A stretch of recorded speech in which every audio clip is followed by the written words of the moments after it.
네, 우리가 지난 시간에 메소포타미아 문명까지 했었고요. 자, 이번 시간에는 메소포타미아 문명의 서쪽에 있었던 또 다른 고대 문명 중에 하나인 이집트 문명에 대해서 보도록 할게요. 교과서로는 23페이지예요. 자, 우리 고대 문명은 자, 공통적으로 다 어떤 지역에 만들어진다고 했었어요? 네, 큰 강 유역에 만들어진다고 했죠. 자, 그럼 이집트 문명에도 큰 강이 있었겠지. 이집트 주변에 흐르는 강은 무슨 강이었을까? 나일강. 그쵸, 나일강. 자, 그런데 우리 지난 시간에 메소포타미아 문명 배웠을 때는 그쪽 메소포타미아 문명은 날씨가 굉장히 변덕스럽다고 했었어. 근데 나일강은 자, 이 강이 넘치는 게 정기적으로 넘쳐. 일정 시기가 되면은 넘쳐. 그리고 넘치는 양도 매년 규칙적이었대.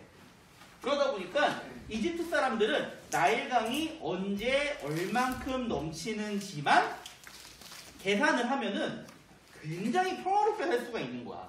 자, 그래가지고 이것을 옛날 사람들은 나일강의 선물이라고 불렀대요. 나일강의 선물.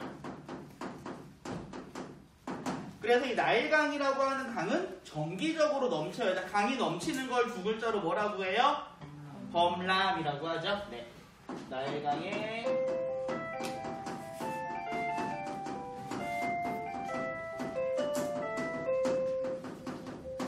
나일강이 이렇게 정기적으로 범람을 했기 때문에 요 이집트 사람들은 나일강이 얼마나 넘치고 언제 넘치는지만 파악을 하면은 농사를 지을 수가 있었어.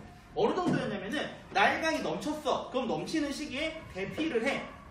그런데 나일강이 다시 빠지면은 다시 돌아와서 거기다가 씨를 대충 뿌리면은 알아서 농사가 돼. 그러니까 따로 다른 거 신경 쓰지 않아도 될 만큼 농사하기가 엄청 편했던 지역. 그래서 그 결과 농업이 발달을 했고요. 옛날부터 이렇게 많은 이 사람들이 살면서 고대 문명이 성립이 될 수가 있었어요. 자, 그리고 이집트가 가지고 있는 또 한 가지 특징. 자, 여기 지도를 보면은 이집트 주변엔 대부분의 지역이 뭘로 구성이 되어 있니? 사막이지, 사막.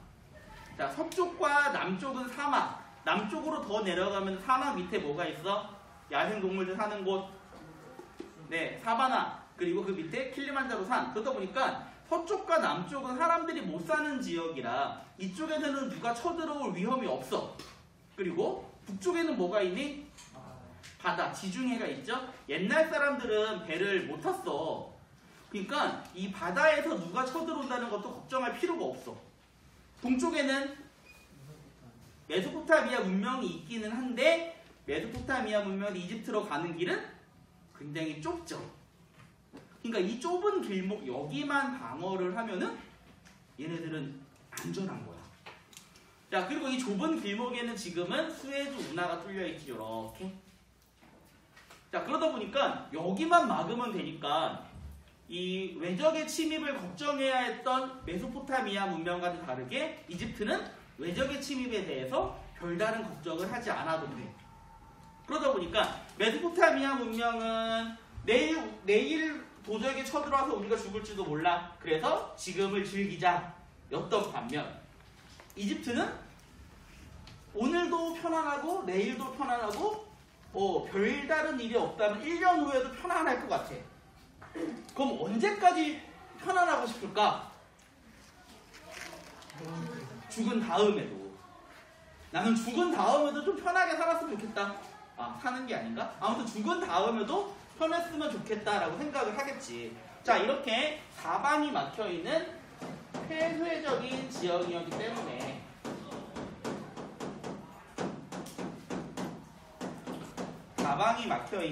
폐쇄적 지역이었기 때문에 이 얘네들은 외적의 침입이 적었고, 그래서 통일된 나라가, 통일 왕조가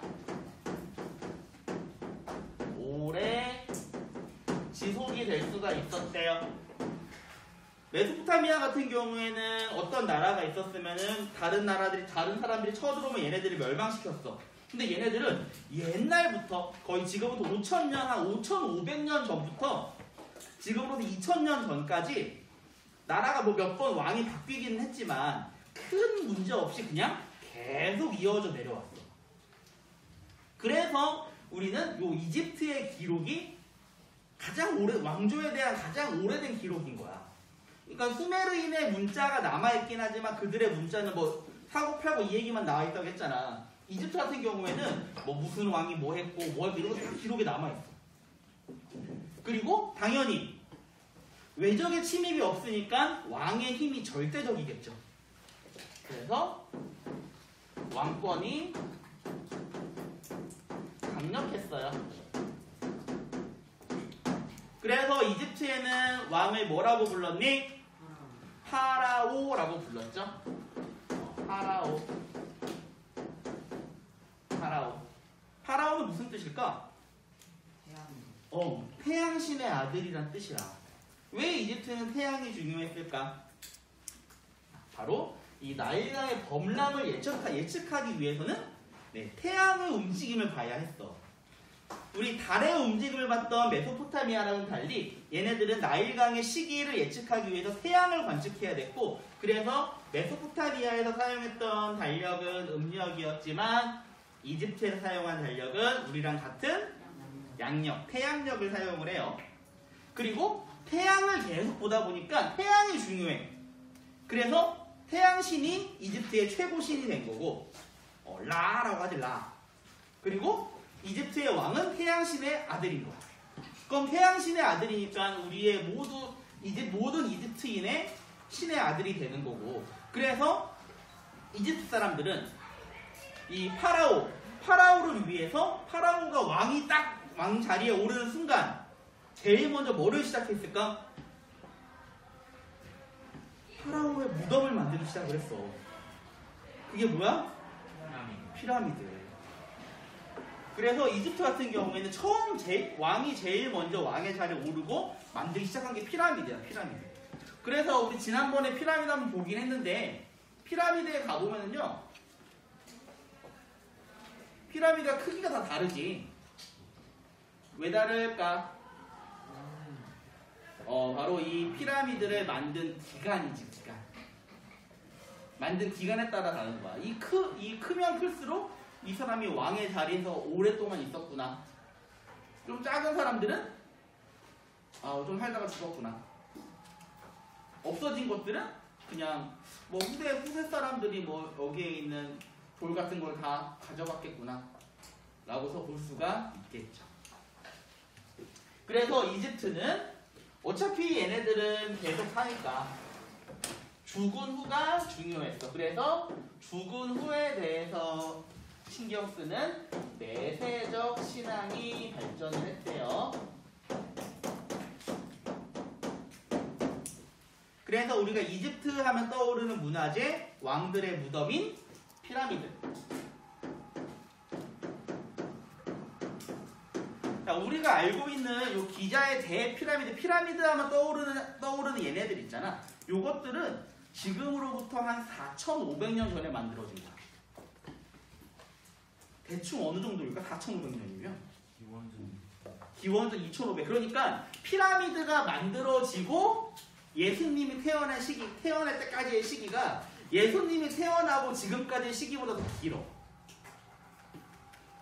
엄청나게 긴 거야, 시간이. 그러니까 그 당시에도 이 피라미드는 옛날 예수 그리스도가 태어난 그 시기에도 이 피라미드는 옛날 거였어. 그래서 워낙에 오랜 시간이 지났다 보니까 지금 현재 존재가 밝혀진 모든 피라미드는 하나도 빠짐없이 다 도굴당했어요. 그래서 안에 남아있는 것들에 대해서 우리가 잘 파악하기는 힘들어. 어쨌든 피라미드를 만들었고, 그래도 뭐 이게 피라미드를 지키기 위해서 또 앞에다가 뭔가 또 만들었지. 스핑크스. 그리고 이집트 사람들은 사람이 죽으면은 영혼이 인간의 몸에서 떠난 다음에 얘가 지구를 한 바퀴 돈 다음에 다시 원래의 몸으로 돌아온다고 믿었대요. 그러면 돌아왔을 때 그 인간의 몸이 썩어 있으면 안 되잖아. 그래서 인간의 몸이 썩는 걸 방지하기 위해서 인간의 몸을 뭘로 만들었어요? 미이라. 자, 우리가 미이라 하면 떠오르는 거, 미이라 어떻게 생겼니? 뭔가 붕대로 칭칭칭 감았을 것 같지. 근데 사실 붕대로 감겨 있는 거는 미이라를 만드는 방법이고요. 실제 미이라는 몸의 수분을 다 제거해가지고 딱 말 그대로 뼈랑 피부만 남은 거. 한번 실제 미이라를 검색을 해보면은, 실제 미이라를 검색을 해볼게. 어떻게 생겼냐면요.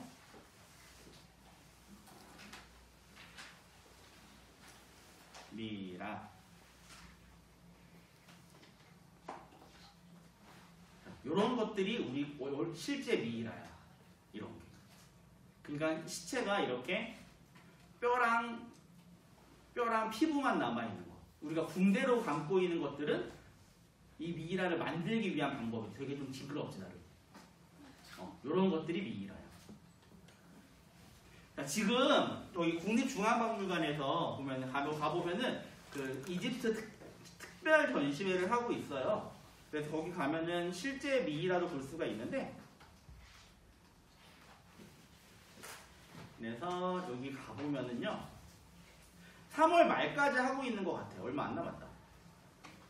그래서 실제 이집트의 유물들을 볼 수가 있어. 그래서 이거 이집트 시대 이거 조각상들. 그 다음에 이집트는 또 고양이를 되게 중시했었지. 고양이 상. 그리고 실제 미이라도 하나 존재한대. 이게 관이고 이게 관이고 그 밑에 있는 이게 미이라예요. 미이라. 그래서 미이라 이거 엑스레이 찍어 보니까 뇌가 없지. 뇌를 뽑아냈으니까. 그리고 몸에도 장기가 거의 남아있지 않은 걸 알 수가 있어. 그래서 이러한 또 이런 거. 이집트에서는 사람이 죽으면은 이 저승으로 간다고 믿었어. 저승에 가면은 죽은 자의 신 오시리스라는 사람이 있고요. 사람은 신이겠구나. 오시리스라는 신이 있고요. 신 앞에서 어떻게 해야 죽은 후에도 잘 살 수 있대. 그래서 죽은 다음에 어떻게 하는지를 알려주는 그 저승 설명서 같은 거를 사자의 서라고 해요. 사자, 죽은 사람이지, 죽은 사람의 책이라는 뜻이죠. 영어로 하면 둠스데이 북이라고 하는 것 같은데, 어쨌든 이러한 것들을 통해서 이집트는 죽은 후의 세계에 대해서 굉장히 중시했구나 라는 것을 알 수가 있어요. 자, 그러면은 이집트의 문화에 대해서 봅시다. 이집트의 문화.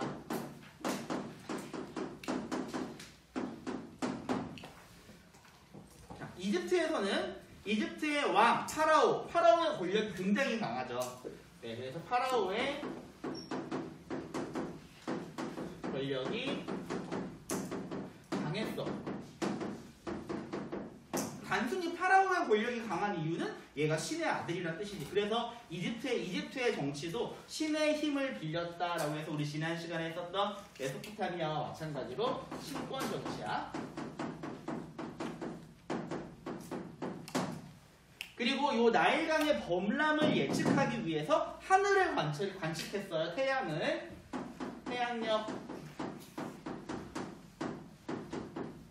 그리고 이집트의 숫자 세는 방법은 지금 우리가 쓰는 거랑 거의 비슷해. 10단위에 따라서 자릿수가 바뀌어. 10진법. 그리고 강이 넘칠 때 얼만큼 넘치는지, 언제까지 넘치는지, 어느 정도 넘치는지를 계산을 해야 돼요. 뭘로 계산했을까? 그치, 기하학. 그래서 얘네들은 수학, 그 중에서도 기하학이 발전했고요. 하늘을 관측해야 되니까 천문학도 발전을 했어. 천문학도 발전을 했어요. 그리고 이집트인들이 사용했던 문자, 상형 문자. 그림 문자죠, 그림 문자. 얘네 말로는 히에로글리프였나? 아무튼 히에로그라프인가 아무튼 그런 식으로 말했는데 신성 문자라고 하는데 신성한 문자. 그래가지고 이집트에서는 높은 사람들이 사용하는 문자랑 낮은 사람들이 사용하는 문자가 서로 달랐어. 그리고 이것을 어디에 기록했을까? 요 파피루스라는 거에 기록을 해요. 그래서 이 파피루스가 지금의 영어 페이퍼가 된 거지. 요렇게 쓰니까 파피루스. 여기에서 페이퍼라는 말이 나왔어. 자, 이렇게 이집트는 굉장히 강력한 왕권과 이 나일강의 선물을 바탕으로 해서 엄청나게 발전된 문화를 일으켰고요. 그래가지고 저런 말도 안 되는 크기의 피라미드, 그리고 우리 이집트의 유물 중에서 또 유명한 되게 신기한 것 중에 하나가 요 아부신벨 신전? 요런 게 있는데,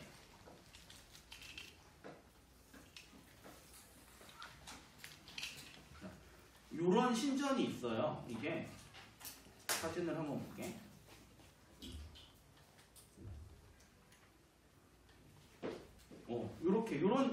이게 지금은 이렇게 생겼는데 옛날에는 이게 다 컬러였대. 컬러. 색칠을 다 해놨대. 그리고 이게 원래는 어디에 있었냐면은 한 옆에 어딘가에 있었을, 한 요 정도에 있었을 건데 이집트가 댐을 만들면서 이게 물에 가라앉을 위기에 처했던 거야. 근데 어떻게 했냐면은 막 미국이랑 프랑스랑 영국이랑 유네스코 이런 데서 돈을 들여가지고 이 신전 전체를 분해해서 옮겼어, 옆으로. 잠깐만, 한번 로드뷰가 되나? 봐봐. 요거를 신전을 통째로 들어서 옮겼어. 분해시켜갖고. 그래서 자세히 보면은 이게 잘라진 자국 같은 것들이 보인대. 이게 전부 다 옮긴 거야, 들어서 얘네들이. 정말 상상을 할 수 없는 인류의 발전? 여기도 하나 있다. 어디까지 가? 잠시만. 아직 조작이 익숙하지가 않아. 그래서 이쪽에 가봐도 이 신전 이게 전체를 조각조각 잘라가지고 헬리콥터나 이런 것들을 이용해가지고 옮겼대, 들어서.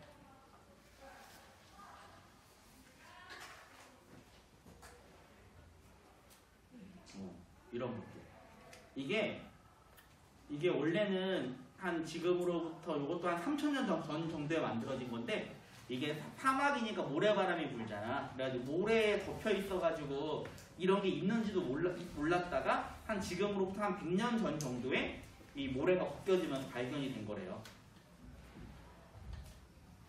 아무튼 옛날에는 이러한 것들도 얘네들이 만들 정도로 굉장히 강력했어. 그런데 여기서 문제점은 뭐냐면은, 이러한 지금의 우리의 시각으로 봤을 때는 쓸데없이 거대한 이러한 신전이나 뭐 왕의 무덤 이런 것들을 만들 힘은 있었는데, 얘네들은 언제나 항상 평화롭다 보니까 무기는 발달하지 않았던 거야. 이집트인들은 바퀴를 이용해가지고 피라미드 만들 때 짓는 돌을 옮기는 데만 사용했지, 이 바퀴를 이용해서 뭐 싸우는 전차 이런 거 만들지 못했어. 만들 생각을 아예 안 했겠지. 싸울 일이 없으니까. 그래서 결국 이 이집트는 나중에 가면은 점점 이게 사람들이 바다를 통해서 공격을 할 수가 있으니까 그냥 바다 건너서 다른 나라들의 침입을 받게 돼. 근데 이 이집트가 지금은 우리가 그렇게까지 농사가 잘 되는 것 같지가 않은데, 옛날에만 해도 한 메소포타미아 지역 다음으로 농사가 잘 되는 곳이 이집트였어. 그리고 얘네들은 전쟁터가 많이 안 됐기 때문에 이 농경지가 파기가 되지도 않았었고, 그래가지고 옛날 로마 제국 때 로마 제국에서 농사가 제일 잘 되는 곳이 이집트였다고 해요. 나중에 이집트가 최종적으로 멸망을 하는 거는 로마 제국한테 멸망을 하고, 요 이집트 제국의 마지막 파라오였던 사람이 누구였을까? 이집트에서 제일 유명한 여자 클레오파트라가 이집트의 마지막 파라오야. 이 클레오파트라는 마지막까지도 요 이집트를 유지하기 위해서 당시 로마의 장군이었던 어떤 사람이랑 결혼을 했죠. 율리우스 카이사르. 그래서 카이사르를 자기 남편을 삼으면서 카이사르의 아들도 낳고 하면서 얘를 또 다음 파라오로 만들려고 했는데 카이사르가 죽은 다음에 이 클레오파트라가 결국에는 로마의 아우구스투스 옥타비아누스한테 공격당하면서 결국 이집트가 멸망을 하게 돼. 그래서 이 이집트는 약 BC 3500에서 3100년 사이에 만들어져가지고 BC 한 30년 정도까지 지속된, 지금으로 따지면은 이 왕국이 가장 오래 지속된 왕국이야, 이집트가 역사적으로. 자, 그래서 최종적으로 로마에게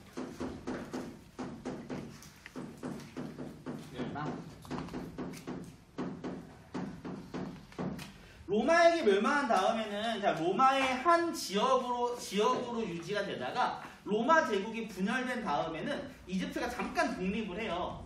근데 독립을 한 다음에 이번에는 동쪽에서 밀려온 어떤 종교 세력한테 점령을 당해. 무슨 교? 이슬람교. 그래서 지금도 이집트는 이슬람교를 믿고 있는 나라죠. 그 이후부터 이슬람교를 계속 믿고 있어. 자, 우리가 여기서 한 가지 질문.